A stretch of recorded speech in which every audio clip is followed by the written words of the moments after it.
7-7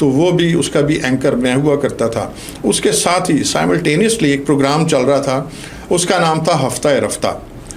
وہ پورے ہفتے کا ایک راؤنڈ اپ ہوا کرتا تھا نیوز کرنٹ افیئر کے اعتبار سے. چونکہ پھر افغان جنگ بھی اپنے عروج پہ تھی, تو پی ٹی وی پہ جو جنگ لڑی گئی ہے, افغان جہاد جس کو ہم کہتے ہیں, اس میں میرا بھی نام ہے. میں اس کا اینکر تھا اس پروگرام کا, اور حسین حقانی صاحب جو ایک معروف شخصیت ہیں وہ اس میں ایکسپرٹس اوپینین دیا کرتے تھے, اور سالہ سال تک یہ پروگرام جو ہے یہ چلتا رہا. ماشاءاللہ جی, بہت شکریہ. ناصر شیرازی صاحب خواتین و حضرات ہمارے ساتھ موجود تھے.